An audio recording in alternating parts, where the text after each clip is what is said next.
Have you seen me dice bag? The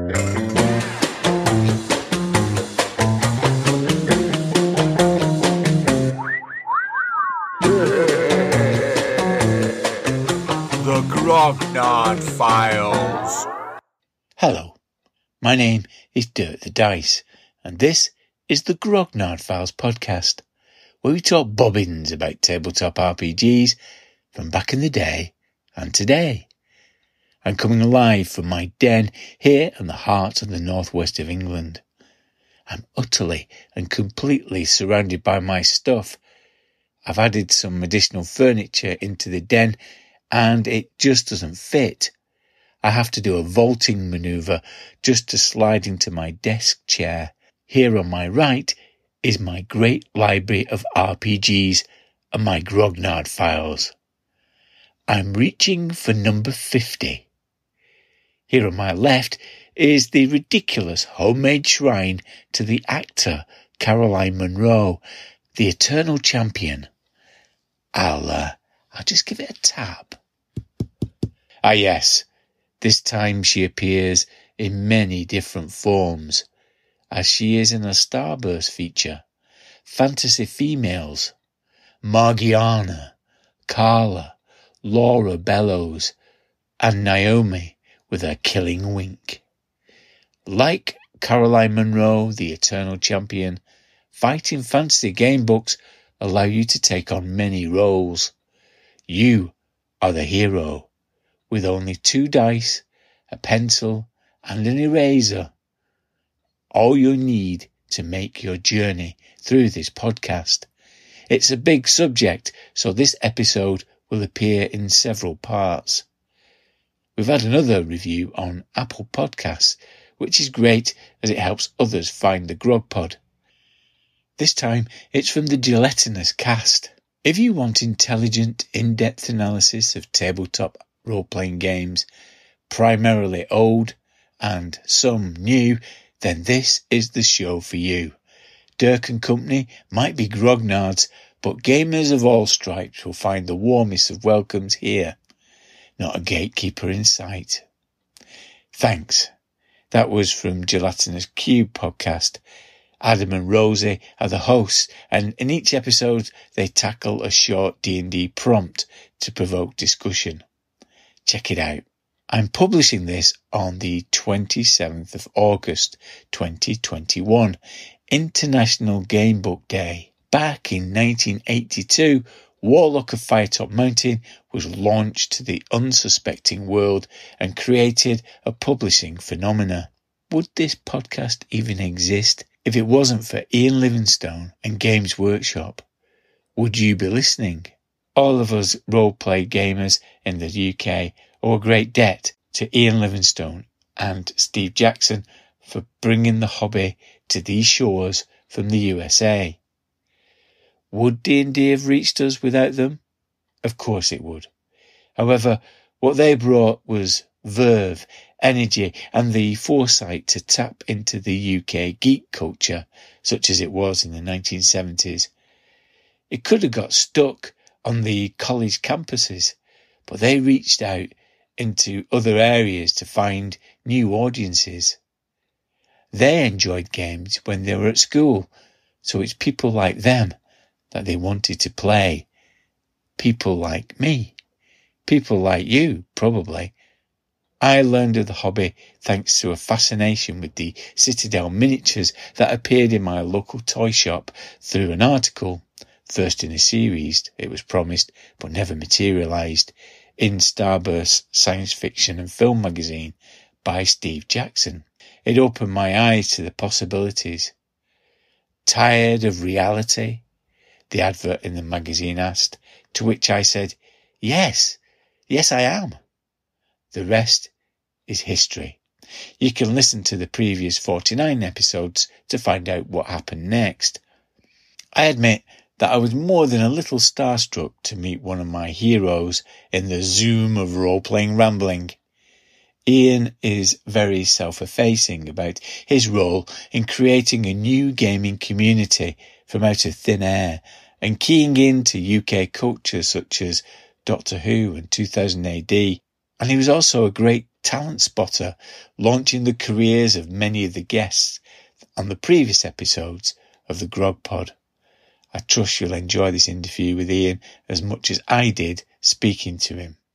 Also in this episode, I managed to meet Judge Blythe, our resident rules lawyer, in an actual pub, in actual real life. We chatted in the snug of the Lass O'Gowrie in Manchester about our experiences with fighting fantasy. We have a different perspective from each other. I was never able to convince the rest of our group, Blythe, Simon or Eddie, about their virtues. They didn't share my enthusiasm. Blythe's been playing Crypto the Sorcerer recently. Has his view changed? Wait and see. In this part, for Judge Blythe's rules, we concentrate on fighting fantasy as a tabletop game. In 1984, Steve Jackson launched the first version. It was subsequently developed by other writers, Mark Gascoigne and Pete Tamlin, into Advanced Fighting Fantasy.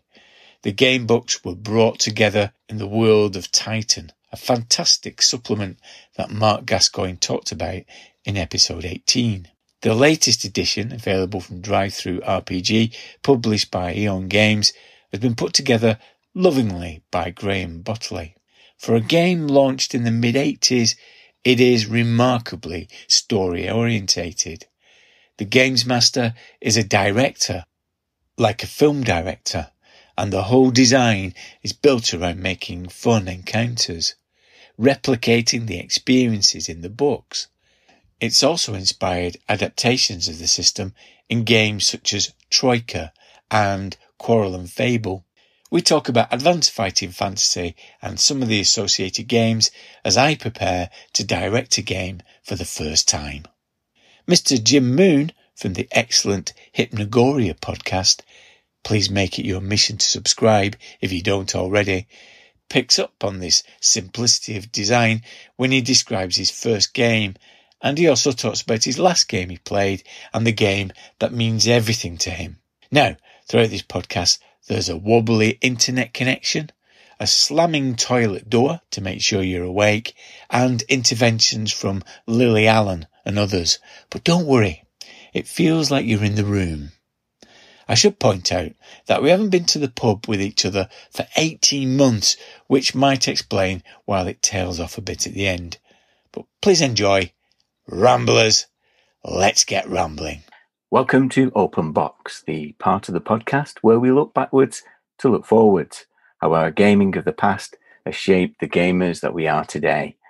I'm in the Zoom of role-playing rambling with a titan of gaming, game designer, best-selling author of the Fighting Fantasy series that have sold 20 million copies worldwide, one of the founders of Games Workshop, and, in his own words, patient zero of the gaming geek culture. Ian Livingstone, welcome. Hi, nice to meet you. It's a big moment for me, this, because I always say to people, Bruce Springsteen and Ian Livingstone have shaped the person I am today. That's very kind of you to say that. I don't think I kind of rank alongside Bruce Springsteen. Well, He's far more influential than I've ever been. So I've got my copy of Dicing with Dragons here, which you wrote way back. And in the biography here, it said that you became interested in strategical games in 1968. So you've been playing games for as long as I've been alive. Why gaming? How did you get into it? It really started at school. I used to enjoy playing Monopoly incessantly. I played chess for the school team. And then I discovered diplomacy not long after leaving school, and just realized that there's a lot more to life than Monopoly and traditional family board games. And I'd met Steve Jackson at school and John Peake. And then we went our separate ways. Steve went to university, as did John, and I went to college, and we met actually back up in London in 1973. And we decided to share a flat together, and we started playing games again, which was great because I played games with them at school. And discovering all these American games like from Avalon Hill and SPI, and got really excited about this. And we kept talking about how could we ever turn our hobby of playing into a games business, and that was kind of the embryonic conversation that yielded Games Workshop coming out of those discussions. But it was always a love of playing. Is just became a passion for me, and I've been very lucky to have forged a career on the back of my own hobby.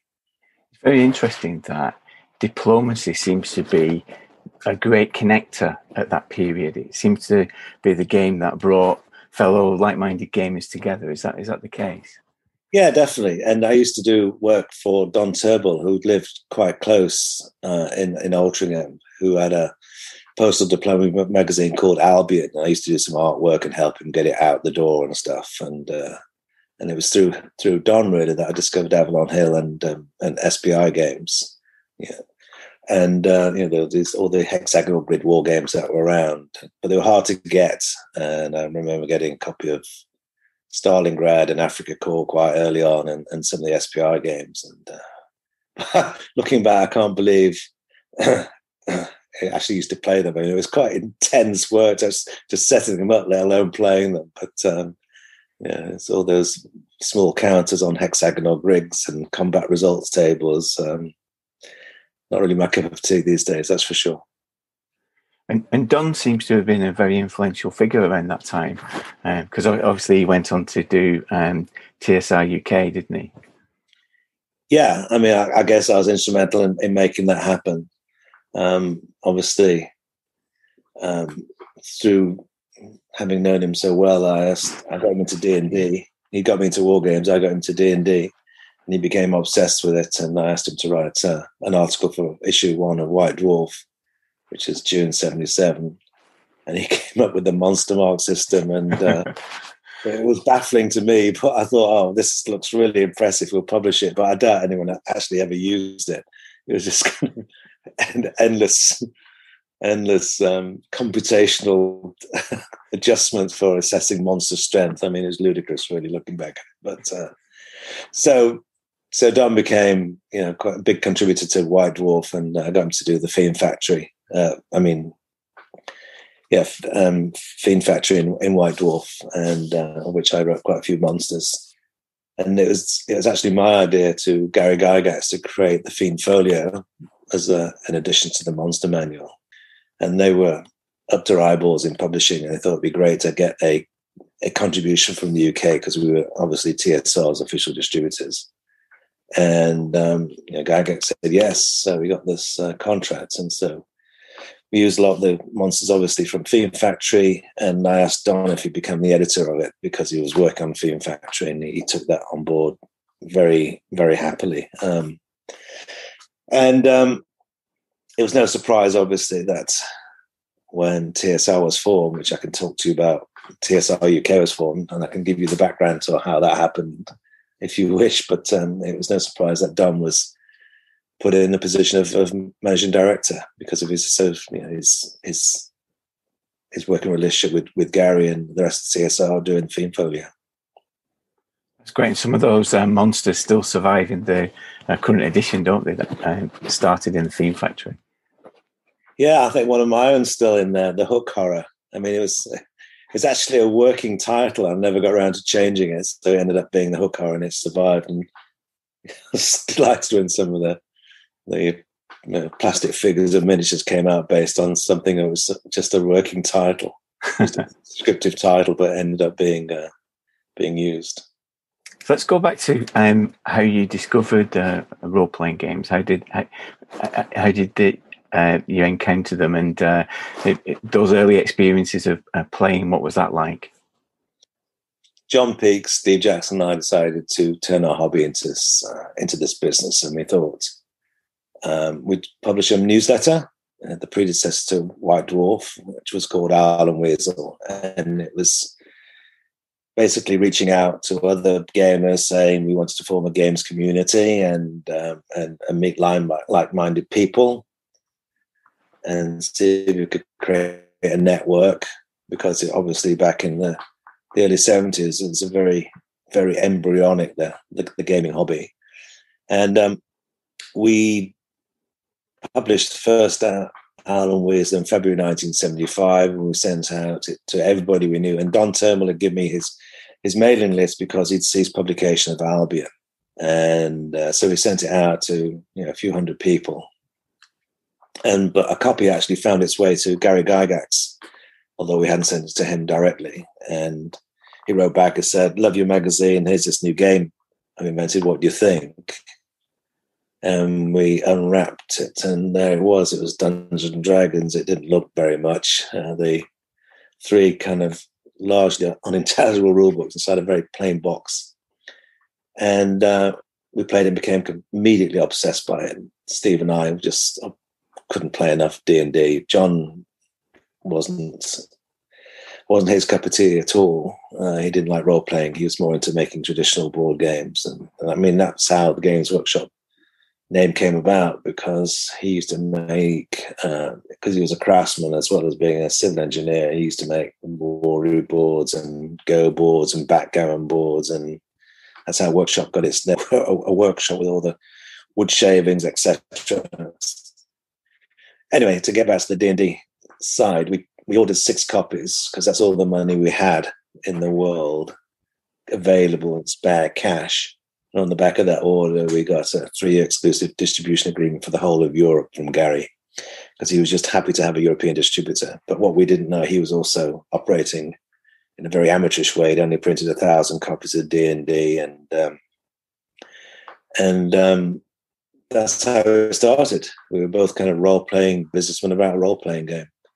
So we were operating out of a 3rd, 4th floor flat in Shepherd's Bush and selling it mainly through mail order in Alan Weasel. And occasionally people would be come along to our flat, because obviously the address was in Alan Weasel, expecting to find a shop because of the name, and would be bemused outside. We'd see him on the street and say, "You want Games Workshop? Up here, mate." So they come up the stairs and mooch around the messy living room looking for boxes of games and buy a couple and leave. But yeah, it was pretty fun in those days. So I used to play D&D all the time, but still play lots of board games as well. And as you might see, although obviously this is an audio recording in my room, I'm surrounded by a collection of over 1,000 board games, still passionate buyer and collector and player of board games. And that early group, so obviously you and Steve were playing, but is that how you met Al Before and some of those other people that were early contributors to Workshop?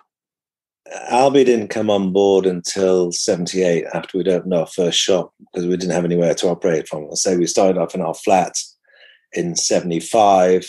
John left in early 76. Steve and I went to the States to go to Gen Con to meet Gary and all the fledgling games companies that were popping up. And we signed a kind of distribution agreements with loads of these young companies. And came back to the UK and had literally no money. We had stock arriving, and we needed a place to live and B, an office to operate out of. And we couldn't afford both, because we went to the bank manager and said, "I'd like to borrow some money for our great games business. It's based on this role-playing game, which you kill monsters and find treasure and go on these fantastic journeys of the mind." And the bank manager looked at us rather like a dog watching television, had no understanding of what we were talking about, and asked us to leave. I guess in history, we did look a bit strange and just expected him to be fanatic about D&D, which clearly was not really something new about much in those days. So after 2 years of 25 issues of Alan Weasel, we stopped publishing it and started publishing White Dwarf magazine. But before that point, because we hadn't got the money from the bank manager, Steve and I had to live in his van for 3 months. And we found an office the size of a bread bin, as I call it, where we operated our mail order business. So we lived this very short, triangular life. We joined a squash club so we could get a shave, a shower, etc. in the mornings near to the office. So we'd get out with his stinky van early in the mornings, going to the squash club to get freshened up, and then into the office till about midnight doing mail orders, and then back into the old van. And it was winter, and the rain would be pounding on the tin roof, keeping us awake half the night. But if we were driven by a passion, and when you're young and determining your own destiny, it's just great to do that. And we carried on. But the small office got to a point that was unmanageable. This just couldn't get enough stock. People couldn't get in the office. It was so small. Customers had to be turned away almost, or wait in line. And so we asked the landlords to find, because they were estate agents, to find us premises for a shop. And we opened our first shop in Dowling Road, Hammersmith, in April 1978. And, amazed, there was a huge line of people outside. But I'd also been, we had nearly a year of putting together White Dwarf magazine. Again, I was doing all the production in a bedroom. We finally managed to find a flat. I had enough money for a flat. But that's when we started hiring people, was when we had our first shop. We had some space at last, retail downstairs and office and production upstairs for doing trade orders and putting White Dwarf together, and then Games Workshop publications, basic ones like dungeon floor plans and character sheets and stuff like that. And that's when Al became on board. And then he was amazing and became the driver of all the games and supplements that we put together, including the theme folio and the first 4 games that we did, Doctor Who, Apocalypse, Warlock, and Battle of the Four Winds. He was doing a lot of the typesetting, wasn't he, as well as writing? Yeah, he was a creative genius. He was a real whirlwind. He was also a great dungeon master. He was a fantastic raconteur and had some very imaginative mind that created some very, very interesting dungeons, so we say. And many of our listeners have made the pilgrimage to Dowling Road, and what people talk about is that community atmosphere that was there. Was that something that you actively fostered? I don't think it's that we actively fostered it. We just wanted to have people at Workshop who were like-minded and thought like us. We could have easily hired retailers who previously worked in department stores or other retail outlets, but we wanted people who were gamers, and it became known really as the Games Workshop experience. No one was trying to hard sell you, but their enthusiasm explaining rules and telling people about paper miniatures or what magazine should be read and have you seen this supplement there. That knowledge was infectious and created very successful sales because of people. We employ people like us and who sold to people like them. So it had definitely a culture that was very games friendly and not being judged as the usual thing. Oh, they're just a bunch of geeks, they're a bunch of nerds. No, we were very happy who we were and who we employed. Yeah, we've had Tim Olsen on the show, and he was saying that when the shop closed, you would be on the park playing baseball, and there was a real like a family around it, like a cottage industry. Yeah, we were not hierarchical at all. It was definitely a team. We all had our roles to play, but we definitely thought we were building a very horizontal, structured organization where everyone's opinion counted and everyone was part of a Games Workshop family in those days. The magic that you and Steve brought was role-playing games were a conceptual leap, weren't they? It's a paradigm shift in gaming. It could have come over and got stuck in the hobby market, but what you did is articulate it to a wider group, to a wider audience. You actually created an audience for it. I discovered role-playing through Starburst magazine article that Steve wrote, and that explained what it was, and so I could understand it. So what was you thinking around that, and how did you get that finesse in trying to describe what the hobby was? Well, we see role playing as kind of theatre on the fly. It's just fantastic social interaction, and we all love storytelling. It helps define us who we are as human beings, play and storytelling. And we wanted to kind of demystify role playing, because if you look at the rule books, they are quite intimidating. Thousands of rules and reference tables to a non-gamer, and they would think, why on earth could this possibly be fun? But we always maintain that these are to be referred to as and when needed. You don't really need to get too deep into the rules knowledge until you need to resolve some sort of conflict or decision.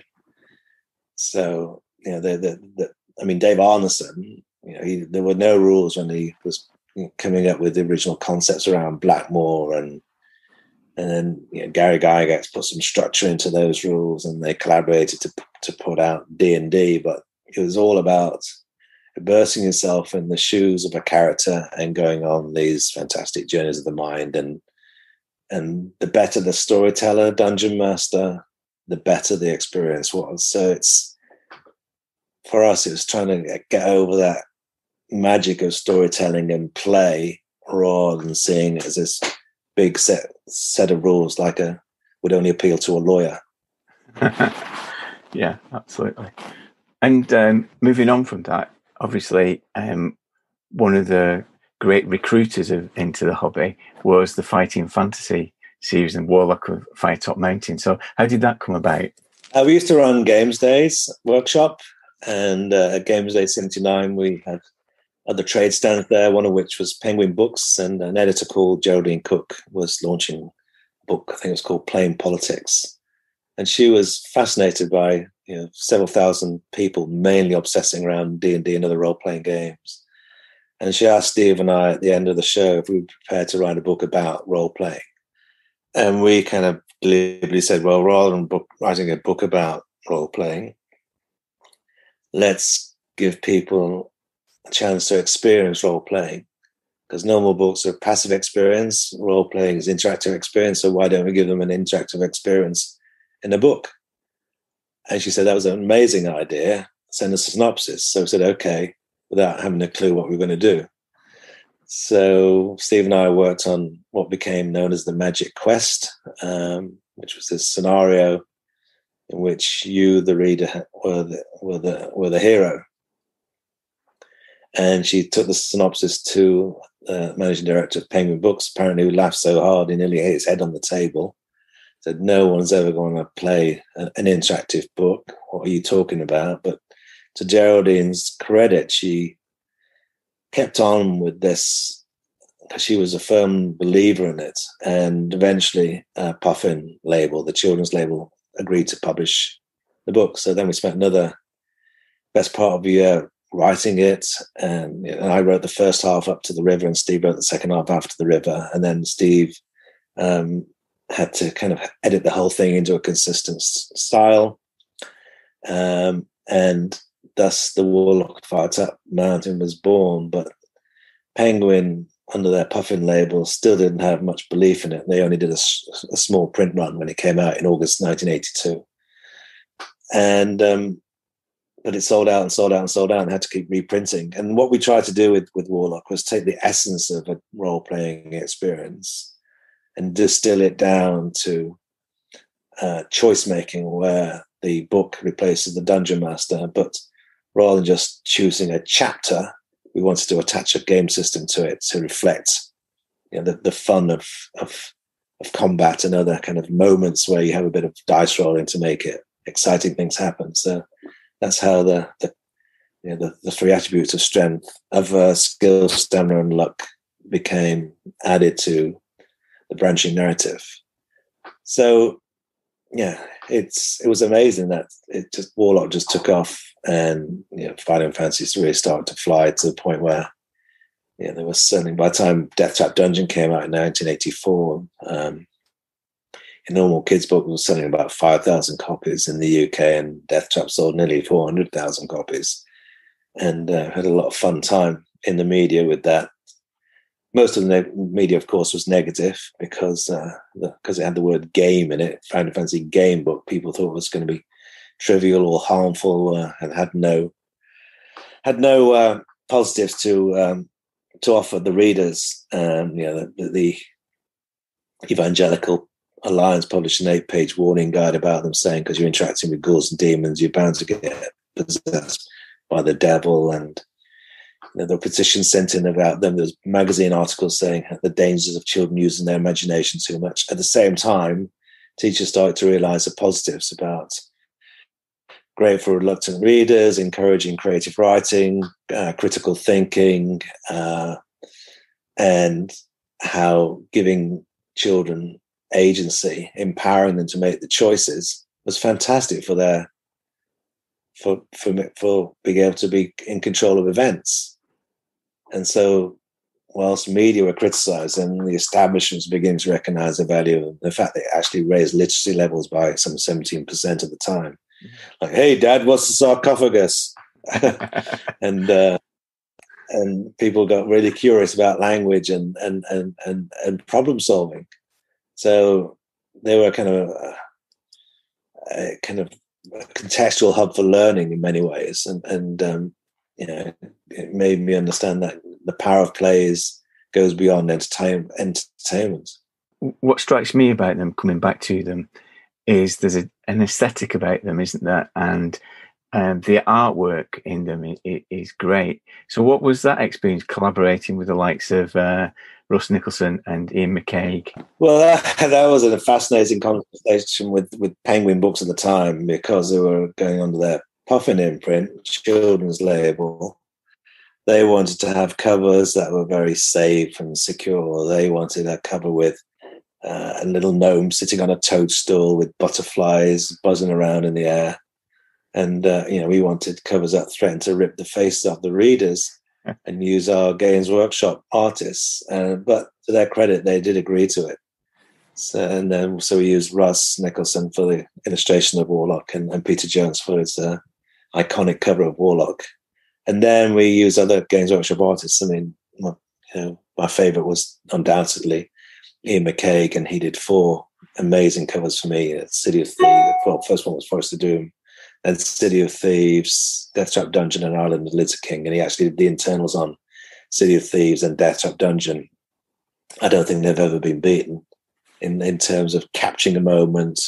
If you look at the cover of Forest of Doom with the shape changer, with the spikes coming out of the goblin's clothes and threatening the reader. I mean, it really draws you in and sets an atmosphere that is really enticing, as I'm sure you probably found as a reader. Absolutely. And I've gone back through Death Trap Dungeon, and I've had post-traumatic stress as I've died several times already. Is it true that there's one true way through it? Well, there are usually multiple ways of getting through, but a lot of them don't lead to success. Death Trap Dungeon, I think it's kind of a classic because it was an archetypal dungeon crawl, but with a bit of a twist. In fact, I used to get a lot of comments, shall we say, about you befriend the barbarian Throm, only to have to fight him to the death later on in the book, and that upset a lot of people. I think I get a lot of stick for killing off Throm and also killing off Mungo in Island of the Lizard King. You're still doing them, haven't you? Recently, you've added a couple to the series, Port of Peril and Assassins of Atlantis. So is it something that you still enjoy doing? It's a passion project. I mean, the books don't sell anything like the numbers they did in the 80s and early 90s, but something that's very close to my heart to have.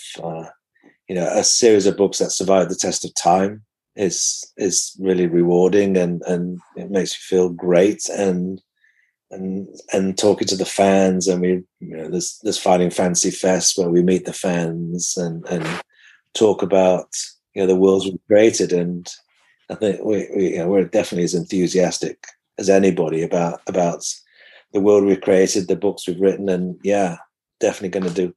Well, try and I'm definitely committed to do one more. I don't know any more after that because now 71 years of our age, and it gets more challenging every time. But I really enjoy it. And of course, these days you have to write for two audiences. You have to write for the original 10-year-olds, but also the 40-year-olds masquerading as 10-year-olds, and the ones who in their 40s tend to be very critical. They don't really see it through a child's mind anymore. But so we have to try and bridge the two markets. Going back to it as a game, there is an appealing simplicity to it. And it did turn into a tabletop game, didn't it, with supporting supplements. We had Mark Gascoigne on talking about Titan and putting that together. So is it something that you've actually played as a tabletop game? Yeah, but not for a long time. I mean, they don't play role-playing games anymore of any description. It's just a time thing, and trying to get 6 people or more together to play through is difficult. But we do play board games. I think our attention span is such that. So I still play board games with Steve Jackson, Peter Molyneux from the video games industry, and a couple of other friends as well. So we enjoy games that take no longer than an hour these days, and not two. So we kind of mid-Euro type games, like Ticket to Ride, obviously, and Small World, and Kalis, and Seven Wonders, and that kind of mid-tier complexity. And as well as Fighting Fantasy tabletop game, you were always looking, weren't you, in the early 80s to have your own role-playing game, and that's how Warhammer came about. Yeah. And Dave Morris told us that there was actually a precursor adventure that actually didn't appear. So was that as a result of losing the D&D license that you felt like you had to create your own? Yeah, well, we had the D&D license for 3 years, at the end of which Gary Gygax came over to see us and said he wanted to merge Games Workshop with TSR. Being kind of independently minded, still young Brits at the time, and not wishing to spend half our life in Wisconsin, we said no to that merger.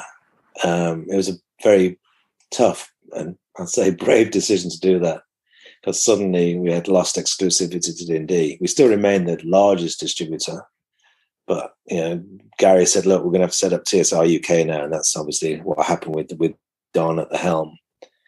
But we wanted to forge our own destiny. We had our magazine, we had Citadel Miniatures, we had a growing number of trade accounts that we were supplying wholesale, and we thought we would be able to live without exclusivity of D&D, kind of build up our own product line at the same time, still being able to distribute D&D. It put us in a pretty strong position, I think, to remain independent. And we did that. So we released 4 board games pretty quickly. And then, of course, always looking for that game that was going to be on a par with D&D. And that's really how Warhammer came about, with Brian Ansell, Rick Priestley, and Richard Halliwell working on that. But again, no one knew how big Warhammer was going to be. Like, no one knew how D&D was going to be so amazingly successful either. But in the first 3,000 copies of Warhammer sold out pretty quickly. And then Brian, who was running Citadel at the time, was always one to reinvest pretty quickly. So the next iteration of Warhammer, a bigger box, more components, cardboard of the miniatures, and kept investing in the production value of anything that showed any sign of being successful over time. And that's really was how Warhammer came about. And last year it was bigger than some of the utility companies, wasn't it, in terms of value? So out of sleeping out of the back of the van, it's become a huge traded company. Yeah, I mean, some might say we're a bit foolish to sell out in 1991, but hey, we'd enjoyed the ride for 17 years, and it reached a stage that with writing Final Fantasy game books and going on world author tours and running Games Workshop at the same time wasn't viable. So we appointed Brian Ansell as MD in the late 80s, and then all of us sold out in 1991 to a management buyout. And then the company was floated 2 years later on the London Stock Exchange. And today, as you rightly observe, it's now worth over £3.5 billion. So that's been quite a lot of value being added to that company since those early days in the van. But it's a great British success story in many ways. Thousands of jobs, intellectual property, big export. I'm very proud to have played my part in that. And thank you very much, Ian. And you're going to come back next time and face the Games Master screen. Thank you. Thank you. There once was a popular magazine, big on the role-playing gaming scene. White Dwarf was its name, but despite its name, those games had met their foe.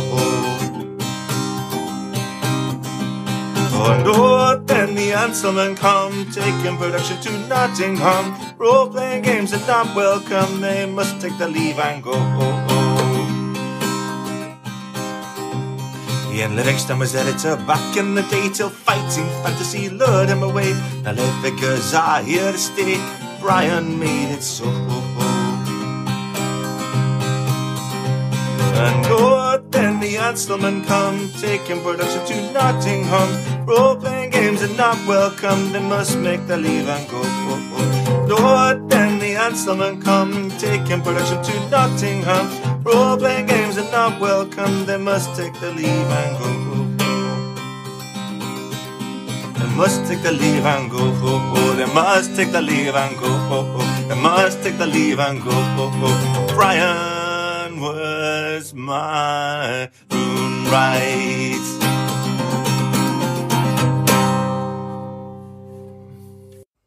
What's wrong with you? Just do it. Do what you normally do. Hang on, here he goes. Open box. Welcome to Open Box. We're in the snug of the Glass Gallery in Manchester, the greatest city on the earth. And I'm here with Blythe. Hello, Blythe. Hello, Dirk. And we're having ales. It's like returning to Brie after a tumultuous adventure and, being locked up in... being locked up in your house for 18 months. Whether you call that an adventure. Maybe it is. Yeah, at times when I thought the Eye of Sauron was staring at me in my little room, but I'm out of it now. I'm in here. Yeah, freedom at last. Yeah. Freedom. 18 months since we've been in here in the pub. Yeah, incredible, isn't it? It's amazing because they've built Mega City 1 all around the pub. Haven't they? Yeah. It's in a kind of weird shadow now, Yeah, but the skyscrapers where the BBC used to be, it's a massive skyscraper and all around it's like transformed. I keep expecting a judge to come around the corner and put me in an ISO cube. Fred G block. Yeah. I think it should be Fred G block. That's what you should call it. Yeah. Manchester after all. So we're back in the snug of the Glass Gallery. We've been doing this online for the last 18 months, so it's good to see you in 3D. Yes, without any kind of lag or delay. Although we have had a few pints, so there could be a different lag or delay. Yeah. But it's not going to be a technological one. Yeah. It's an alcohol-induced one. Yeah. You're on mute. You're on mute. You're on mute.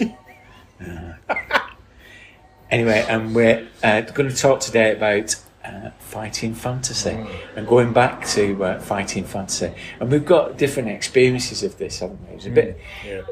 I don't think people appreciate that. Back in the 80s, it was a real phenomenon, and there would be people who are listening to this who probably started their role-playing experience by listening to them. Yeah, that is a common phenomenon, isn't it? That you do get people who got into role-playing games through fighting fantasy books. Yeah. Whereas we didn't. They came later for us, didn't they? We were already quite into role-playing when fighting fantasy came along. Yeah. A bit later, because when Warlock of Fire Top Mountain, I remember seeing adverts for it in White Dwarf, and I'm pretty sure there used to be. If I had time, I'd go back and look and see. But I'm sure there's competition to win a great big lead dragon. Yeah, I remember that. Yeah, vaguely, there was some competition to win something like that. Yeah, Yeah. big lead dragon. And I didn't really know what it was from the description in White Dwarf. Yeah, But it appeared on the book tower. Do you remember the book tower? dude, Tom Baker. Yeah, Tom Baker used to host that, didn't he? Running around this. Yeah, after he'd finished being Doctor Who, he hosted the book tower, didn't he? In his weird library, running around reading stuff from books. Yeah. Encouraging kids to read. Yeah. It's like a reincarnation as the Doctor. The Doctor as a librarian. Yeah, that's kind of what it was, wasn't it? He played the same kind of character, really. Yeah. And there was a segment in there that was introducing Warlock of Firetop Mountain, and it was Russ Nicholson's illustrations done on a very white background. And I think they may have been animated, but I'm not sure. It was one of those things where it probably had a voiceover that made it seem that they were animated. Yeah. But straight away I thought, I've got to go and get it. Because I thought I got it when it came out, but I think I got like the second or third printing of it, because it was really popular. It was sold really quickly. And I think after seeing it on the book tower, I thought, I've got to get it. Yeah.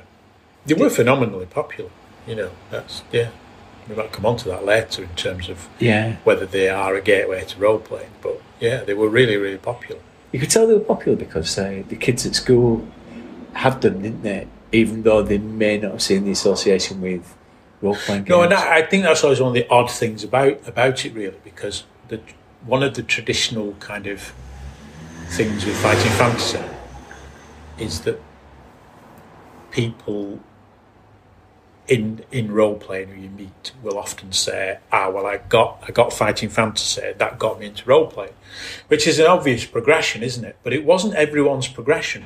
No. I mean, I can remember a kid at school, Simon, not that Simon, another Simon, who we tried to encourage to play role-playing games. Stump, yeah, to play role-playing games. He was into fighting fantasy, but he didn't like role-playing games. He didn't like role-playing games. He never made that move. And I suppose that's true of a lot of people, because they sold in the millions. But I think it's fair to say it's not as if all those millions got into role-playing games. No. Some people did, but not everyone. I think that is kind of interesting. It's an interesting element of the story, and it's an interesting thing when you compare our reactions, the way we both responded to fighting fantasy books. That they're not necessarily a conduit into role-playing or a gateway into role-playing for everybody. No. And did you have Walk of Firetop Mountain? I had Walk of Firetop Mountain, yeah, and I had one or two others, but only one or two others. Yeah. Forest of Doom. Was Forest of Doom one of them? Yeah, Forest of Doom. Yeah, I had Forest of Doom. I think I had 2 or 3 more. Yeah. So I got really into them. I remember spending an entire day doing Warlock of Firetop Mountain. In the same way that, I criticise my kids now for spending all day on the Xbox and trying to conquer different levels. I think I was determined one Saturday. I think I even turned down going into town with you and Simon walking down to complete it. You did become quite obsessed with them. You were quite fixated on them. You bought them kind of religiously. And I was the opposite. I couldn't really be bothered with them. Yeah. And it's not... I have to put cards on the table. I'm not saying they're not any good. I think they're actually very good in their own way. They're very well written and cleverly put together. But I think, and this might be my mistake, but I always wanted them to scratch the RPG itch, and they never did. No. And I think for this purposes of this podcast, we have revisited them, haven't we? Yeah. And revisiting one of them, I think, has made me realise why they don't scratch that itch, because there are some parallels with role-playing games, but they are not role-playing games. No. There's in some ways they can't be, can they? Because it's a programmed solo game, but they're not role-playing games. And I think back in the day, I sort of thought, so got Warlock Firetop Mountain, thought, hey, this would be like a role-playing game, you play on your own, even more role-playing. And then when I played it, I thought, it's not really. No. It's not really doing it for me, particularly. You see, I felt differently about them. I suppose it's a bit like, Nicorette patches. There was a woman at work, and you're supposed to use Nicorette patches when you're trying to give up smoking. Yeah. They were a way of like weaning you off the addiction. That's right, yeah. But she used to wear 2 or 3 of them in a day to supplement her smoking because she couldn't get enough. You were a nicotine hit. And in the same way, I think that's what the Fighting Fantasy books did for me. They kind of supplemented what I was already experiencing. Yeah. And I think there is something uniquely absorbing about playing them. It brings you into the world much more on a personal level than it does around the table, because you don't have to take into account the irritating views of other people, do you? Spoken like a true megalomaniac. This is something now we're getting to see why I like them. They're entirely based on your personal choices, and you are the hero, and that is something that back in there we did do one-on-one gaming occasionally, but that's what appealed to me about the game books. I used to sit down and I used to imagine myself as a single hero, single protagonist in my own story, and get really drawn into it. And as you say, some of them are really well written and they're well written. Capture your imagination. Yeah, they're well quite written. vivid. They are quite vivid and well written. But I suppose I had the opposite. It was kind of the opposite reaction, really, in that I felt frustrated because I didn't feel absorbed, because I always felt there is that, and it's kind of like a natural problem because of what they are. It's almost too much to ask for them to be anything more than that. How could they be? But I always felt frustrated by the fact that it was, do you want to fight the monster or not? And once you were fighting a monster, you were just fighting them. All it was grinding out a result with dice. That's all it was. So once you were fighting the monster, you were going to die or win, right? And all you were doing was rolling 2 dice and adding your skill, and that was it. You had very little, apart from using luck to bump your damage up. I don't know. So I think a little later you would get sometimes the frustrating choice of, do you have the elephant-shaped walking stick? Yeah. And you think, I don't have the elephant-shaped walking stick. So yeah, you get a bit of that, but I found it frustrating because it wasn't like a role-playing game. You couldn't do anything other than fight the monster or, fight the monster. You couldn't even run away, could you? That was it. You were going to grind out the result. And I suppose I sometimes found the first time I approached one of the books, I found them quite enjoyable and absorbing. But what I found annoying is the second time you approached it, or the third time you approached it, it started to feel like a puzzle rather than an adventure, because you had to go through the same things. So you got to a point where you thought, I think I'm doing the right thing here. Yeah, talk to the old man in the hut, swap the dagger for the magic ring, do this, do that, go into the woods, but don't put that helmet on because it's the helmet of aging. Don't put that on this time, but do pick up that. Go through, and it just felt like it's a tedious puzzle. It's like having to go through the same thing now to get to the point where I was. And of course, I suppose you could start at the point where you got killed, couldn't you? But that felt like cheating. Yeah. But then again, who am I cheating on my own? What am I doing? But that's another aspect of them, isn't it? The cheating aspect. Yeah. Anyway. Well, I never did that. Well, I never did, but then I thought, why am I not doing that? But anyway, but you had to go through the same thing, and it became like a puzzle. And as you know, I think we may have covered this again in the podcast, as well as caravans, camping, I don't like puzzles either. Yeah. I'll have nothing to do with the crossword puzzle or Sudoku or whatever they're called. Can't be bothered with them. Yeah. Why are you bothering with this? I think that was the trouble with them. You got like you'd sit there all day trying to crack the Warlock Firetop Mountain, getting through that maze, and I just felt like I've done this.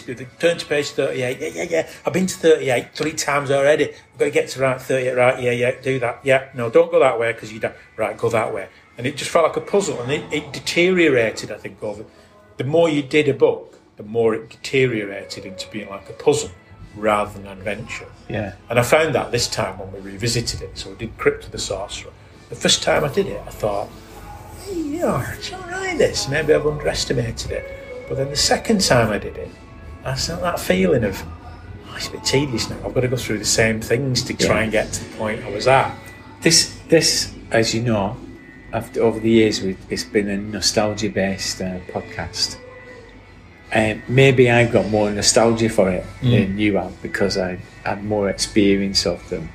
And I think, unlike some of the games that we used to play, I've got very vivid memories of some of the encounters experienced in fantasy books. Recently I did Death Trap Dungeon again and was reacquainted with Throm the Barbarian, and it brought up memories of where I was on holiday when I was playing that particular scene. And there is something particularly unique because it's in a book format that does bring up that sense of nostalgia. I think it's so individual, so personal, and I suppose it's about your relationship not only with the content but with the idea of reading as well. I don't know. Maybe I'm being too profound. No, I don't think so. I think what you did, I think you accepted them more for what they were, and I think that's what you need to do with them. You have to accept them more for what they are. I think my mistake was to try and get from them the experience of a role-playing game, and I don't think that you do get that experience. No. I can see why they might lead someone on to a role-playing game because they do have some parallels, but they are a different thing. Yeah. They are different. They're not the same as sitting around a table with 4 or 5 people working together, and also that sense that it's more of a, again, I might sound pretentious and more too profound now, but that sense of it's more of a free-form experience where in a role-playing game, when you're fighting the goblin, you can come up with an idea off the top of your head and suggest that to the games master. The games master might go, that's a good idea, yeah, you can do that. Whereas in Fighting Fantasy, you can't do that, you're locked in. And it's not Fighting Fantasy's fault. Because as I said earlier, how can it be anything other than that? Yeah. And I suppose they were a bit like, it's a bit like my disinterest in computer games. Yeah. When the kids were playing Fable when they were young, I look at it and think, why doesn't this appeal to me? Because it's like a role-playing game. Yeah. But it lacks that, I don't know, openness, free-form element. One of the great things in a role-playing game is somebody throws something in that you're just not expecting. Yeah. And that's great. But you just don't get that in fighting. You just don't get it. You can't do it. No. You're locked into go this way or go that way. Yeah. And that, for me, never really worked as well. But I think, but that said, I do think it was me looking for something that isn't there. Yeah. One of the things that it did do is it changed my way of thinking about how to construct adventures, because it did give a very active way of showing you how scenarios could work and encounters could work. And I ended up transferring that into the games that I produced for us to play. And I remember Simon being particularly critical of me turning all of the scenarios I wrote into Fighting Fantasy. Do you remember that? I do remember that, but then I thought I was a bit rich coming from a man who spent 2 hours pretending to be a Cliff Richard dragon because he didn't have the Dungeon Master's Guide. He's a bit rich criticising someone's scenario building technique, isn't it? But I do think it did have influence on my postal game. Yeah. So, I mentioned before Fish Fingers when I went a bit crazy producing a postal game. And I used to construct them like Fighting Fantasy encounters, just very elaborate ones, with a series of options at the end of it. And I do think it had a real influence on me. No, I can see that because they are. This is what I mean. I have a kind of strange relationship to them because I'm very conscious now as I'm speaking, as if I'm slagging them off and saying, "Oh, they're rubbish. I didn't like them." That isn't really how I feel about them, because I do think they have lots of good ideas in. There's lots of little gems in them and ideas in them, isn't there? That if you were doing a kind of old school fantasy game, you could go through the Fighting Fantasy books and pillage loads of encounters. Death Trap Dungeon is just pillage loads of things that are great. You know, they're not. I don't think they're no good. You know, I think there's loads of ideas in them, and in terms of what they are, in some ways they are brilliant. They're colourful. They're well written, well put together. You know, cleverly kind of constructed, but cleverly constructed like a puzzle's constructed. You know. Yeah. Like a baked bean jigsaw, you know, a baked bean jigsaw. Look at baked bean jigsaw and go, oh yeah, that's hard, isn't it? To do, isn't it? That's clever because it's. But I'm not going to do it. If I had to say to you, there was a group of terrorists, they trapped you, put a gun to your head, and said, right, you're going to have to complete a Fighting Fantasy a game book. Which one would you want to complete? And these terrorists are. Who are these people? The Hypothetical Question Liberation Front. They decide to put a gun to my head on the basis of what are they trying to achieve? Never mind the motive. The government police negotiator comes in. You got Blythe held hostage. What do you want to achieve? All we want to know is which game book he wants to do. Is a safety catch gone off the gun now? Come on, Blythe, which one? Oh, no. I think it would be more like a Fight at Mountain, wouldn't it? It'd have to be, because it's the iconic. There you go then. It's all I can remember. More like a Fight at Mountain. Would they shoot me? Is that the wrong? Are they shoot me for that one? No, they're not going to shoot you, but what they're going to do is I'm going to give you a copy of it, and for the next part of the podcast, you're going to have to go through it and you're going to have to complete it. Is it the hardest one? It is really. Is it the hardest one? It's not the hardest one. What's the hardest one? They've got a gun to your head. They've released me. The Hypothetical Liberation Front have got a gun to your head, and they want to know, right, Dirk, which is the most difficult? And don't get it wrong, because the safety catch has gone off again. It's a hypothetical police. Difficult. I don't know. I think Death Trap Dungeon is a tricky one. And it's very enjoyable, but you can make it's quite arbitrary. So you can make the wrong choices. So you can decide to eat a mushroom, for example, and then inflate into the size of a massive beach ball, and not be able to get through the door, and that's it. Whereas you could eat another thing, and it could give you extra. Well, that's again, you see, that comes back to my frustration because in Crypt of the Sorcerer, there's this. Spoilers now, but you find some treasure and there's a helmet. You put the helmet on, and it's the helmet of aging. So you lose stamina and you lose some skill, I think. But there's no way really of knowing. I mean, and I suppose that's the thing. If it was a role-playing game, you go, okay. Part of the fun would be, okay, we found this helmet. Does it look magical? Can I do a few rolls to try and work out, which of the party's going to put it on? All that kind of thing. But of course, in Fighting Fantasy, understandably, it just says, do you want to put the helmet on? Yeah, go on, I'll put it on. Oh, it's the helmet of aging. Oh, all right. And I think that points out something about you as a player and me as a player, because I'm more likely to make a decision of, I'll put it on. Whereas you ponder over it, and maybe the format isn't suitable. For somebody who's cautious. I try and make rolls and use skills to try and discern whether it's harmful or not. Whereas you're more inclined to go, I'll put it on. Yeah, put it on. Let's see what's happening. Yeah. And it's still fun, but I suppose it, like I said, in the back of my mind, you're just thinking, this would be maybe what I'm thinking when I do a Fighting Fantasy book is actually this would be fun as a role-playing adventure. Crypt of the Sorcerer. It would be fun as a kind of old school go and find the evil sorcerer adventure with all those encounters in it. Would be fun as a role playing. And maybe my problem is I'm constantly thinking it'd be much better round the table with 5 people. Doing it this way. That's possibly the problem, because it's like a Warlock Fight at Mountain.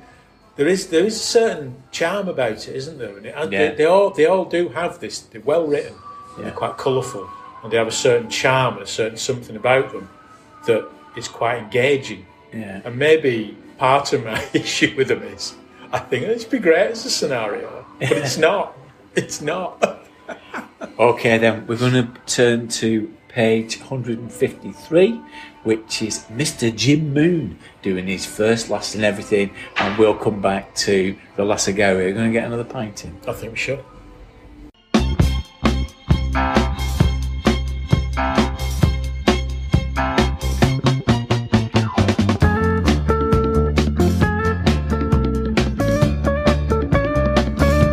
Hello folks, Mr. Jim Moon here of the Hypnagoria podcast, here to give you my first, my last and my everything. Well then, my first is Fighting Fantasy, the introductory role-playing game, published back in May 1984. Now, back in the early 80s, like many geeky kids, I'd heard rumours about these strange new role-playing games for a good couple of years. However, being in the north of England in the sticks, I didn't have access to a sci-fi bookshop or a game store where I might see a copy and learn what these new exciting games were about. However, I got to discover what role-playing games were thanks to Warlock magazine. I'd gone into my local newsagent and seen a brand new magazine, one that sported a wizard and a dragon on the cover facing off against a sorceress and some huge tusked horned demon.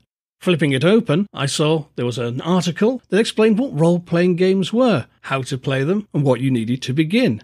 And what's more, apparently in this magazine, you could play one on the page. I couldn't give the shopkeeper my money fast enough, and within minutes I was at home and raiding the family Monopoly set for its dice, which I have to this very day. Shh, don't tell my mum. After devouring Warlock, I was very soon collecting fighting fantasy game books. Me and my best friend were very soon absolutely obsessed with these solo adventures and were tremendously excited to learn that our new gods, Steve Jackson and Ian Livingstone, were actually going to do a fighting fantasy RPG. Yes, a proper game you could play at the table with those funny shaped dice. And what's more, it would be a paperback, available in all the places fighting fantasy books were. As it turned out, when the book was released, we were on school holidays, which meant the break from school was spent learning the rules and playing the ready-made adventures in the book. We soon, of course, were writing our own and inventing our own monsters and indeed our own worlds. Now, the fighting fantasy system often gets a lot of stick. It's often thought to be a bit too simple. It's okay for a game book, but it's not complex enough to be a proper RPG. Well, it's true the mechanics are very simple indeed, but I think in the book Steve Jackson gave young gamers something far more important than a complex magic system or some brain-batteringly complex way of calculating initiative.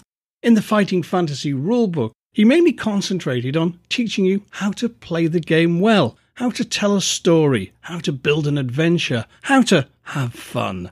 If you didn't have a rule, he encouraged you to make it up, and that's what me and my friends did. We not only invented monsters and designed dungeons, we developed our own little add-on rule systems. When one of my characters decided he was a bit bored of all the dungeon crawling and fancied being a pirate instead, we lashed together a simple but fun set of rules for ship-to-ship combat. And many an epic fantasy maritime adventure was enacted on my bedroom floor, with lots of bits of paper cut out to represent various ships, sea serpents, islands, etc. And only occasionally did they get eaten by a Yorkshire Terrier. And the thing is, when that did happen, we used to incorporate it into the game. We'd say simply that a huge leviathan of the deep had arisen and sunk whole swathes of ships, and incorporated the small dog Mayhem into the fabric of our adventure.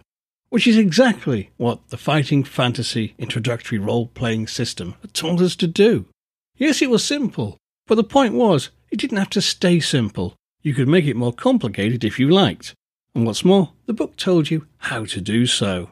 The book, I think, is just chock full of good advice for games mastering, and I still take a refresher course from the master now and again. Interestingly, however, I think we've gone through a cycle of where games did get more and more complicated, more crunchy, with ever more rules, and then recently, with a lot more games being about story and feature lightweight, streamlined rule systems. Back in the day when we graduated, the likes of D&D and RuneQuest and Stormbringer, we tried to port over our fighting fantasy characters and campaigns to the new systems, but it just didn't work. The free-flowing, anything-goes spirit of fighting fantasy didn't really gel in the more rules-heavy environments of the heavyweight RPGs. However, if the last RPG I played had been out back in the day, it would, I think, have been a perfect match. And that game is 13th Age, which strips down the modern D&D system to something, well, a lot more manageable than certain editions of the game I could mention. But it's very much geared up to telling epic stories where your characters aren't just nobodies fighting for survival, but they're heroes with an epic destiny. It's a very fun game to play, and it encourages a very different style of play to standard D&D. And indeed, it has many great ideas that, in particular for story-based play, that I thoroughly recommend you try to port over to, well, any game of your choice. Indeed, after a very long and very crunchy 4th edition D&D campaign, which lasted several years, my little group had a wonderful change of gear with 13th Age, playing a much more eccentric game where the players and the GM very much almost collaborate together to shape the story you're telling round the table. As I said, it has lots of fun things, ways to define your character which aren't tied up with numbers and rules, but more about your background, your destiny, your hopes, your dreams, and indeed various powerful beings in the world that are taking an interest in you. There's also some system-based mechanics which I think you could have a lot of fun with in other games too. My favourite being the escalation dice, where basically, in combat, after the second round, the players get increasingly stacked bonuses so you can finish the battle in true heroic style, and combat doesn't end up taking the entire evening to resolve. The game recommends you keep track of these escalating bonuses by putting down the biggest D6 you can find on the table, and indeed for our game, our GM got one of those big plastic photo cubes and custom printed out dice sides so you could literally put down the world's biggest D6 for the escalation dice. Marvellous fun. So then, on to my everything. And that, of course, is Call of Cthulhu, a game I've been playing for many a strange eon now. And indeed, over the years, I have played it with some very strange eons as well. In fact, it was one of the very first fully fledged RPGs I bought. We were on holiday in Poole, if I recall correctly, and I had a big wad of birthday money burning a hole in my pocket. As was my wont back then, I insisted on going in any toy or model shop to see if they had any role-playing gear, and indeed, in one model shop, they had a huge wall filled with all manner of different RPG and board game goodies. So yes, this was the best birthday ever. I picked up a copy of Mensa Red Box D&D, the Mulvey Cook Blue Expert set, but I still had some money left over. And then a box caught my eye, The Call of Cthulhu, which promised horror role-playing in the worlds of H.P. Lovecraft. Now, I hadn't read much Lovecraft at the time, but my literary heroes, Robert Bloch, Stephen King and Ramsey Campbell, were all enthralled to the old master. And, well, being a horror fan, a horror role-playing game, well, I had to get it, didn't I? It wasn't a game I'd heard of, because Call of Cthulhu was, well, very new at the time, the first horror role-playing game, and this was the British edition printed by Games Workshop, which came in a box full of all manner of glorious goodies. That game opened up whole new worlds for me. It also gave me a great introduction to Lovecraft's literary creations, and indeed the stories written by his friends and other writers who followed in his footsteps. Indeed, to this day I'm still tracking down various stories, novels and works by various writers who contributed a spell or a monster or a blasphemous tome to the wonderful world of the Cthulhu mythos. And even though at times I've been in role-playing deep freeze like the Armchair Adventurers, but my cryogenics chamber seemed to have a bit of a dodgy lock. For when I look back, I seem to make regular escapes to run a bit of Call of Cthulhu over the years. Sometimes it was meeting up with old gaming friends and we'd do a Cthulhu one-shot. In other instances, I often found that people new to the world of role-playing could be persuaded to play Call of Cthulhu on the grounds it was an interactive ghost story, which was an easier sell than say, do you want to be a duck in RuneQuest? Certainly, it's a game that's really grown with me, and grown with the hobby too, I think. It was one of the first games to really popularise using props and documents. And what's more, when we couldn't get a gaming group together, we did play it by post, which worked pretty well, considering how many classic old horror stories take the form of a series of letters. I also love the fact that though the game has been through many editions over the years, the actual rules haven't really changed that much at all. In fact, all that's really happened is the rule books have become more detailed, more lavish, more full of good gaming concepts, world-building materials, and generally just becoming a better way of presenting the game in each incarnation. Currently the game seems to be enjoying something of a golden age, and look forward to playing it for many a Strange Ian in the future, and maybe with Strange Ian once again. Just play the rules! Welcome back to the Las Agari in Manchester. I've just got my fingers in a few of these pages. I think we're turning now to the Fighting Fantasy rules. So we're going to talk about Fighting Fantasy as a game. And you've got this, haven't you? And you've played it as well, haven't you? Yeah, I played it as... Well, I played Advanced Fighting Fantasy. Advanced Fighting Fantasy. Advanced Fighting Fantasy. Of course you would. Of course. And I played Troika as well. I've run Troika, which is based around Advanced Fighting Fantasy. Yeah, so there's a number of games that are derived, aren't they, from the Fighting Fantasy rules.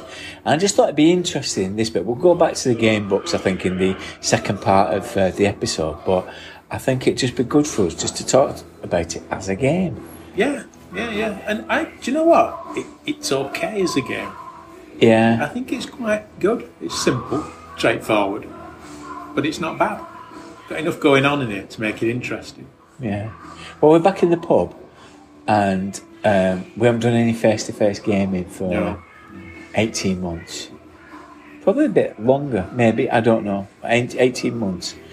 And our face-to-face gaming has been curtailed by a global pandemic and Eddie having a smaller kitchen table that we can't that's become an issue. That's a more serious issue, isn't it? The pandemic might end, but when will Eddie get a bigger kitchen table?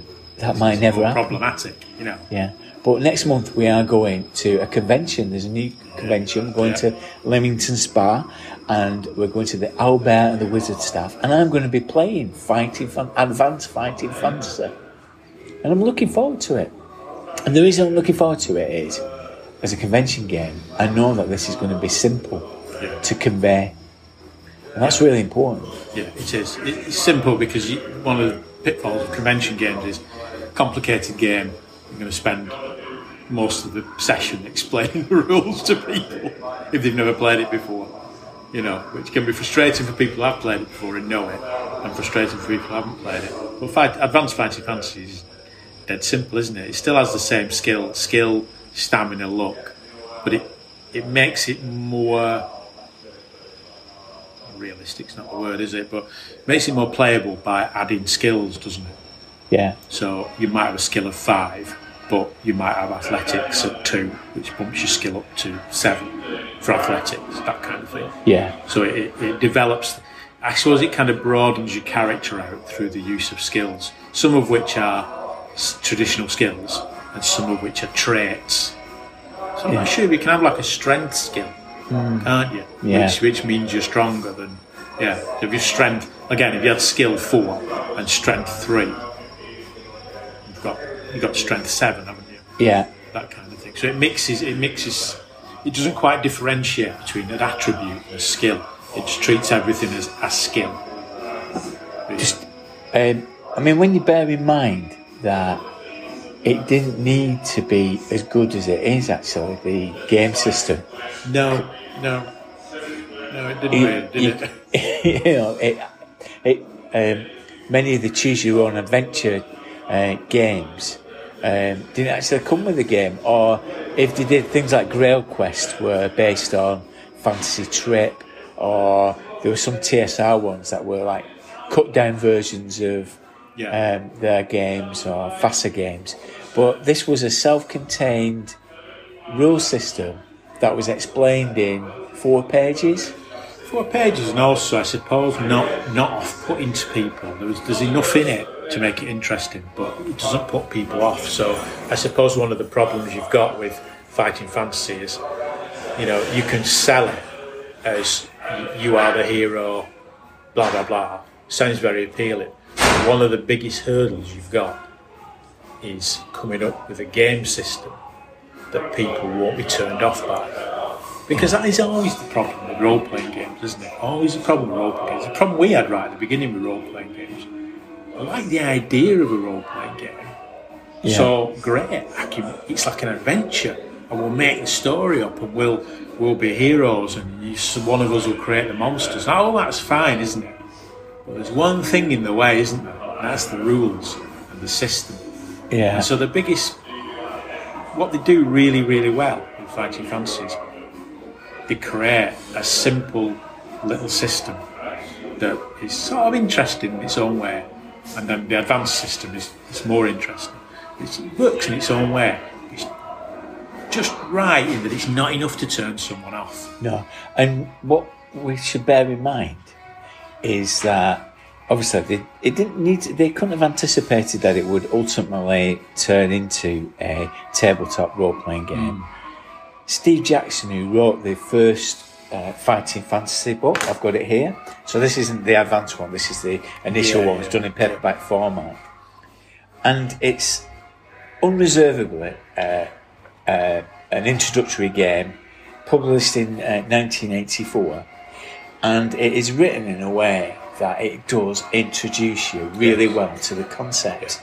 And we shouldn't be surprised by that, because who was it who inspired us to start playing? Yeah, it was the article by Steve Jackson in Starburst, wasn't it? Yeah.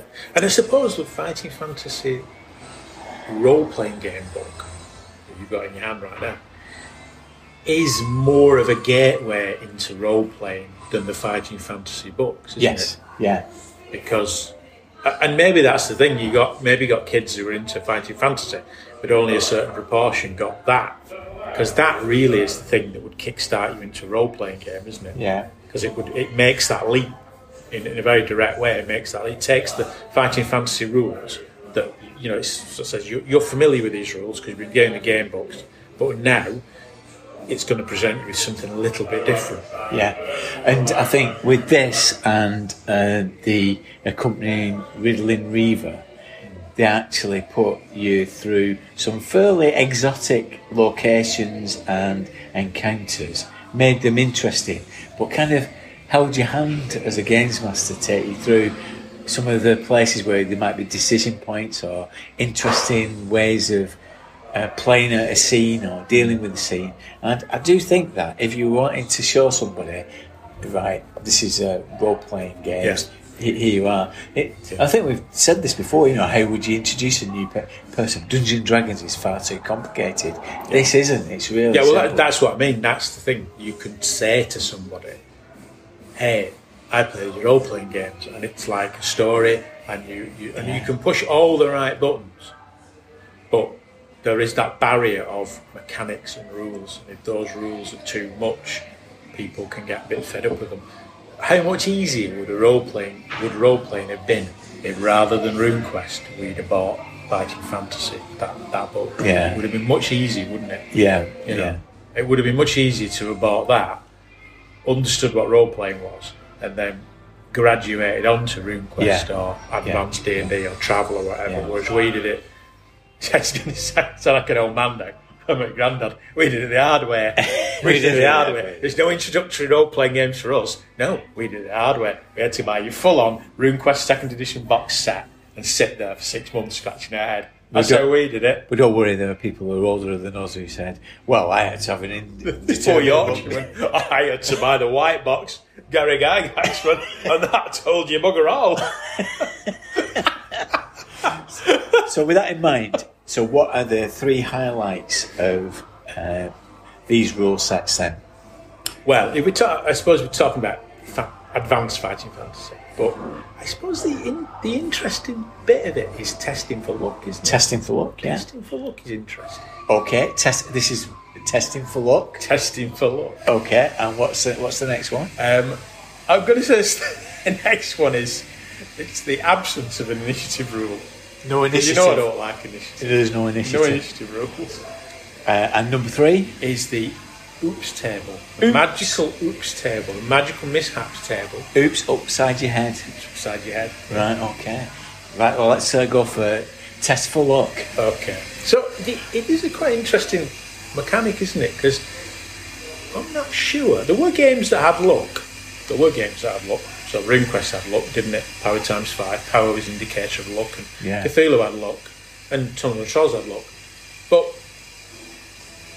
I think Advanced Fighting Fantasy did it. It presented you with luck as a resource that you could use to influence things. Even in the game books, it depletes it. It depletes, and you could test for luck and do 2 extra damage, couldn't you? Yeah. So that idea that it wasn't just the Games Master. The Games Master in Fighting Fantasy books, but it wasn't just like the Games Master go, do power times 5 for luck, power times 3 like in RuneQuest or Cthulhu. It was the player saying, I'm going to burn some luck. How many times now do you play a game where people burn luck? Yeah. And it's there, isn't it, in Fighting Fantasy? Yeah. And it might have been in other games, but from our experience, the games we played didn't have that concept of burning luck, really. No. They had luck, but you didn't burn it, you didn't spend it. And I can see in a tabletop, constructing a tabletop game or tabletop scenario, that element of luck and that luck resource is going to be key, isn't it? Yeah. Because unlike in the books or in the game books, you're not going to have as many opportunities to replenish it, and it's going to become more vital. Yeah. So, as you say, I think it's good that you can use that luck in combat to find a break in somebody's armour, or just to do some extra damage. Yeah. But then in the actual role-playing game, the advanced role-playing game, those you can use luck in different ways, can't you? Yeah. So you can suggest something, and it sounds like old hat because you think, well, yeah, of course you can. You can do that in Pub Cthulhu. Pub Cthulhu is a good example. Cthulhu 7th edition, good examples of luck being burning luck. Yeah. But this is 1984, isn't it? So it's not. Yeah. But it's not quite as prevalent. No. Then. And also, obviously, it's earlier, isn't it, for the actual game books? Yeah. And the way that they use that in the kind of mechanics of the game book as well, that you can spend luck to change an outcome and that kind of thing. Where I think it's interesting is that you have these resources. There's only 3 that you've got. You've got skill, stamina, and luck. I always found that if you were offered the chance to have a potion at the beginning of every adventure, I would always have a luck potion because I would burn through my luck because I want to get through the monsters, deplete the monsters quicker. So I would always end up testing my luck to do more damage. Well, that was always one of the tactics, you see, to get to kill the monsters as quick as you could, because the monster. This is what I was saying earlier, that you once you got into a fight, you were locked into a fight. Yeah. So luck was, in some ways, I suppose luck was offering, in a little way, the thing that I found was lacking. It gave you a bit of agency, didn't it? It gave you not more. It gave you a bit of agency in a fight to say, I'm spend luck to do more damage. Yeah. So you had that agency to push the luck to get through. Because once you're in the fight, you're in the fight. You've got to finish it. You've got to kill it. It's going to kill you. There's no running away. So burning luck is a way of pushing through the fight. So I've not played it yet. I'm preparing a game to play it, and this is probably the first time that I've spoken on a podcast where I've not actually played the game that I'm talking about. But you have. I've played it. How does it play out? Look in the actual game around the table. And it plays out in the same way, that you can do more damage. But as a games master, when I've run it, when I ran Troika, it's a useful tool for a games master. Yeah. And it gives players that opportunity as well to play their luck and push. There's like a push and pull between the games master and the players in terms of using luck. Yeah. Okay. So that's test for luck, and the second one is no initiative. You don't use your initiative. No, I was told that was a bad thing. Well, in Advanced Fighting Fantasy, there's no initiative, is there? No. There is no initiative, even though I was looking at it last night thinking, is there no initiative? Because in Troika there is. We'll come on to that. But in the Advanced Fighting Fantasy rules, there isn't, is there? No. You know. But then again, it's not as locked in as a fighting fantasy book. So when you encounter a monster, you can do other things than just fight it. Yeah. But the turn order, there isn't a turn order, is there? No. But then, so what? Yeah. Does anyone care? Does anyone care about initiative? I don't care. I hate it. Well, I think that combined with that is that it's simultaneous action, isn't it? So every time you do something, either the attacking party or defending party can actually have an outcome. Yes. Well, it's like it's an opposed roll, isn't it? So you roll dice and you add your skill, and they add their skill, and whoever gets the highest does damage. Yeah. So even if you're attacked by the monster, I suppose you get it's like a fight back, isn't it? Almost. You react to it. But that said, because it's a role-playing game, not a game book, you do have more options, don't you? Yeah. You could cast a spell. You could cast a spell. You could talk to someone. You could do something, couldn't you? Rather than just fight, just locking, just kind of, you don't necessarily have to lock into combat, do you? But there doesn't seem to be an initiative. No, there just doesn't seem to be one. But I've picked it as a good thing because, again, is that ahead of its time? Who cares about initiative? Yeah. Particularly when something's going to happen every turn. I mean, I increasingly like those fight back type situations because it means that every time you roll a dice, there's going to be an outcome to it. Yeah. Yeah. Well, Troika brings initiative into Advanced Fighting Fantasy by having this idea of you have a bag with chips in or dice in. And I'm going to use this. And it does. When I've run Troika, I think it's a clever way of doing initiative. So each player gets two. If you do it with coloured dice, little D6s, every player gets two coloured dice, which are their colour. One player might be blue or red, green, whatever. And the monsters get some dice based on their initiative level. So it might be 4, 6, 2, whatever. You put their dice in. And then you have an end of turn dice as well in there, or chip in there. Yeah. And basically every round you draw out a token or a dice or chip. So it's blue, right, blue player, it's your turn. Red player. Black, if the monsters were black, it's a monster, this kind of thing. And then eventually you'll draw out the end of turn, and that's the end of the turn. You put them all back in. So in theory, it's quite unpredictable. Yeah. In theory, a player might not get to go that turn because a chip might not be drawn out, and it might be the end of turn chip that's drawn out before their chip's drawn out. Therefore, it starts again. But you're right. The fight back thing, the opposed roll thing, means that players are still involved. So even if you're not acting, if you're attacked, you have a chance to inflict damage on the opponent, which moves the game on quite a bit. I don't think that initiative system would work without the fight back, because otherwise you'd get a player who potentially wasn't doing anything for a couple of rounds. It is quite an interesting, and we mentioned it before, I think, when we did a Thunder Phase, I think, and we described it as a swingers initiative system where you throw your tokens in a jar, throw them back and withdraw them. But I've since learned from Goat Major, Simon, that actually that's quite a familiar initiative system from wargaming. Yes. Yeah. And what they do is throw in events as well. So chuck in an event. So like a sudden wind or or some other external force that you can draw in that put into the pot that could get drawn out as part of that would be exciting, wouldn't it? Because what you can do, I'd say the exciting thing about the Troika initiative is that it's unpredictable. So you're kind of thinking, I've got 2 chips in there. Now, there's a big bad monster. If my 2 chips come out, one after the other, that gives me a massive advantage. But if that monster's got 6 initiative chips, it draws one, then another, we're really in trouble. So it does make it quite exciting. It makes initiative exciting. And that's the thing, isn't it? I have nothing against initiative. Don't like it. But one of the things is it's boring. Yeah. Roll for initiative. Oh, God, boring. Like I said, I think a few podcasts ago, it kills the excitement. Roll initiative kills it.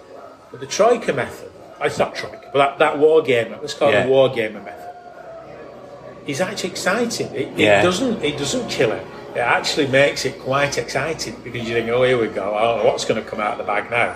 And as you say, imagine playing Troika and you threw in a few really bad events. Yeah. What's Earthquake's going in. Right, Earthquake's going in. Earthquake might come out. Yeah. It would be exciting. Yeah. And I think it points to the simplicity of the Fighting Fantasy system. That Troika and other games like Quarrel and Fable and some other games, they can hack them, change them, and they feel like they can add things to them, and that's the beauty of it, I guess, isn't it? Yeah, definitely. Yeah. Very flexible. Hackable is the word I think people trendier than us would use. Yeah, wouldn't use kit bash.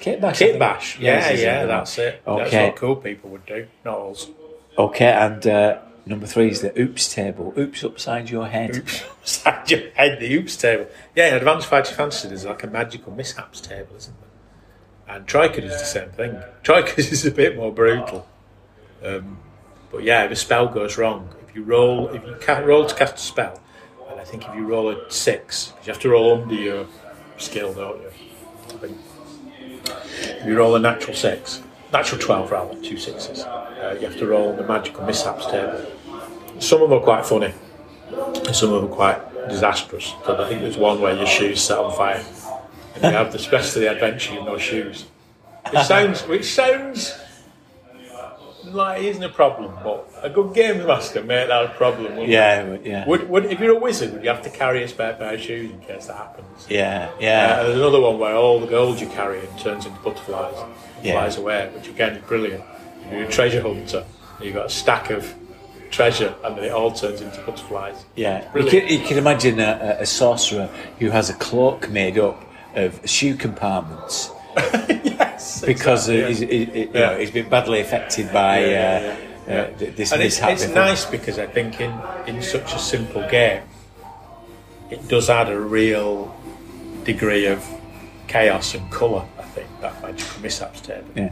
And the one in Troika is even better. I think it's a bit more brutal the one in Troika, but I do like that kind of thing. That it just adds something to the game. And again, I don't know whether Advanced Fighting Fantasy are one of the first games to do that, but you do get a lot of games now, but it's there in Advanced Fighting Fantasy, and it does. I just think it adds something to it. It's interesting with when you look at the game books how magic was introduced. So the second game book was The Citadel of Chaos by Steve Jackson, and Steve Jackson was always the one who was kind of pushing the boundaries of what was possible. He introduced magic in Citadel of Chaos, and in Sorcery, which was the Penguin book of aimed at adults, supposedly. I loved it. I loved Sorcery, but we'll perhaps talk about that another time. And they had like a spell book, and the way that works is that you had to memorise. That's right. The spells. Yeah, well, like three-word spells, 3-letter spells, weren't they? Pop. Yeah. There was one called Pop, wasn't there? Called, you had to memorise those actual words, didn't you? Yeah, so 3-letter words to use them in a kind of a more advanced version of the game book. And although Advanced Fighting Fantasy doesn't really use that, Quarrel and Fable does use that. I think I'm going to introduce that for the convention game. Just get the whoever's playing the sorcerer to try and remember. To actually remember them. Yeah, just give that is funny, and again, that is a funny side of it. The magic system. Again, there's the ups table, but also the sorcery element of it, which is in Advanced Fighting Fantasy. It has about 3 magic systems in, doesn't it? 3 variants. That's one of them. It is a lot of fun. A lot of fun, isn't it? To remember it. You've got to try and remember the spells. They character you. And whilst you could complain that it puts a lot of pressure on the player and it's not very gamey, but it's just fun, isn't it? It's fun, isn't it? It's fun, yeah. That's what I mean. And that a bit like that initiative with Troika, it's fun. You can argue that it's not very realistic, but it makes the game exciting. Yeah. Makes it exciting. The idea of trying to remember, you have to actually remember the spell yourself to use it in a high pressure situation. It's a lot of fun, and that's just fun. Yeah. What's not to like? Okay, and then finally, what is the aspect of advanced fighting fantasy that you don't think works as well? I think the thing doesn't work quite as well as it could is monsters. I think, although there's a lot of monsters for advanced, it's the out of the pit thing, isn't it? Yeah, and that's quite a good book, isn't it? Yeah. Obviously, because it uses the art from the game books, it's quite an attractive thing to own, isn't it? And there's some good monsters in, colourful monsters, but mechanically they don't do much. Yeah. There's skill, stamina, and they might do a bit more damage here and there, but they don't have much pizzazz. Yeah, it's interesting that, because obviously the game books depend a lot on the construction of the encounters, don't they? Yeah. And I think in this book that I've got of Steve Jackson's, it does encourage the games master to spend a bit of time thinking about how the hobgoblins might set a trap to trip them up and blow raspberries and make them a bit more interesting. But there's nothing intrinsic to the stat blocks, is there, that make them interesting? Not really. And it's particularly, it's kind of interesting again to compare it to the magic, where the magic is quite colourful, but that doesn't seem to translate down to the monsters. Yeah. As if almost, if you can come up with this oops table of things like gold turning into butterflies and shoes setting on fire and all that kind of stuff, that's interesting. But why can't the monsters do stuff like that? Yeah. They tend, with a few exceptions maybe, they tend not to. They tend to just do a bit more damage. Yeah, and I think it's because they derive from the game books. In the game books, the monsters are the most memorable aspect of it. Yeah. But take them out of that context and that situation that they're in, there's nothing else. And I think that comes back to the difference between the game book and a role-playing game, because in the game book, a monster with a skill of 12 and a stamina of 20, if you're doing the game book, you'd think, oh blimey, that's frightening, that's going to, I'm in a fight with that, it's going to sort of struggle to beat it. But once you take something like that and stick it into a traditional role-playing environment, the players aren't going to be as phased, because they're just going to see it as a number crunching exercise, and if they can come up with ideas to reduce its stamina without fighting it through magic or through trickery, then they will, won't they? So what you need is that monster needs to have a bit more to it, doesn't it, to make it more interesting round the table. And I think that's the difference, isn't it? And it's that thing of having a party, isn't it, rather than a one-on-one encounter. And because I found that as I'm preparing for this convention game, it's just understanding what the balance is, because people tell me that you get a stamina 9-4, even with a party of people, it can be quite difficult.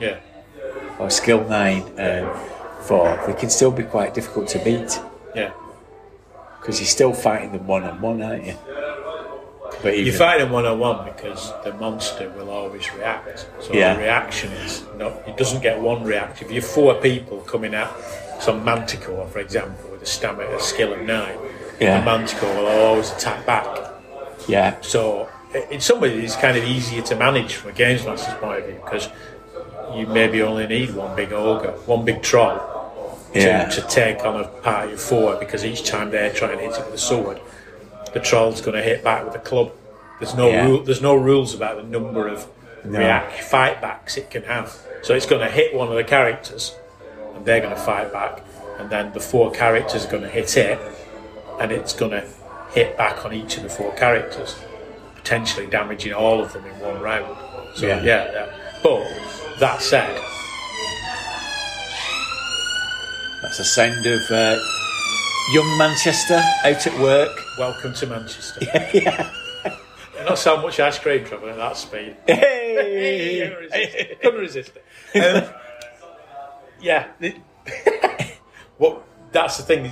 You sort of feel that there should be, because the thing is, what you realise in a role-playing game around a table, the 4 characters will not all just hit the troll.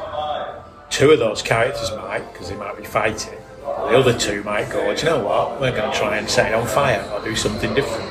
Yeah. And the troll's not got much to respond, does it? It ain't got much to come back at. No. And that's what perhaps the monsters need. Just a little bit more pizzazz, I think.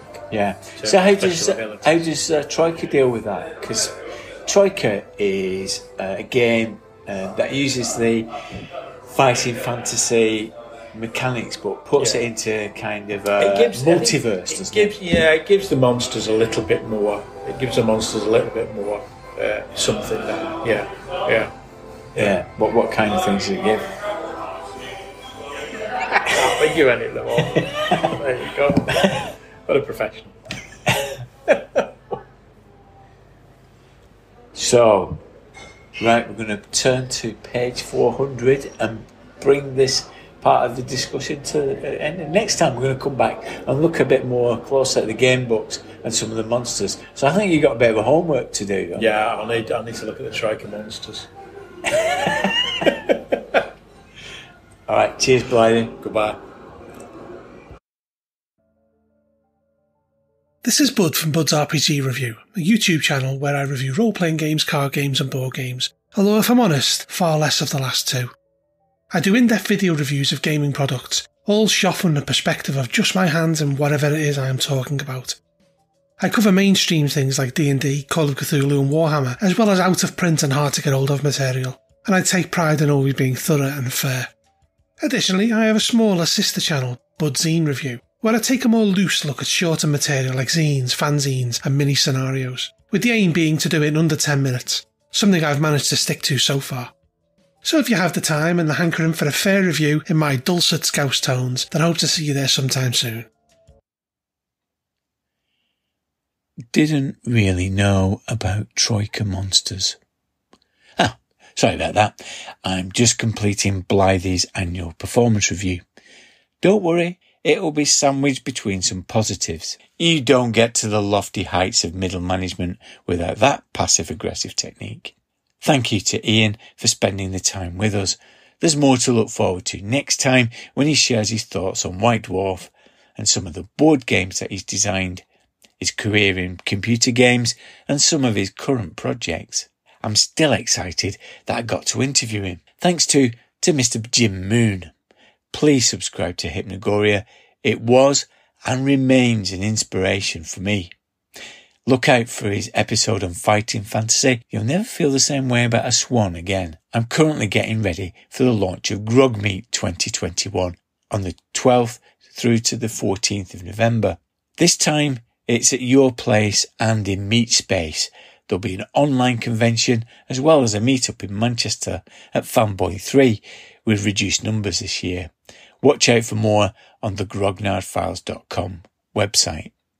The best way to keep up to date with current projects such as Grogmeet, the Book Club, the One Shot Club, the Zine is on our Discord server. Contact me via Twitter at the Grognard File or on the site thegrognardfiles.com. And we're currently running through some of the classic fighting fantasy game books too. We also have a Patreon campaign. So thanks to everyone past and present who have invested in the future content and projects of the Grog Pod. See the link in the show notes for details. I'm going to play out with Daily Dwarf and Lichway Ed's Sea Shanty for one last time. Adios, amigos. There once was a popular magazine, big on the role-playing gaming scene. White Dwarf was its name, but despite its name, those games had met their foe. For north then the Ansellmen come, taking production to Nottingham. Role-playing games are not welcome, they must take the leave and go.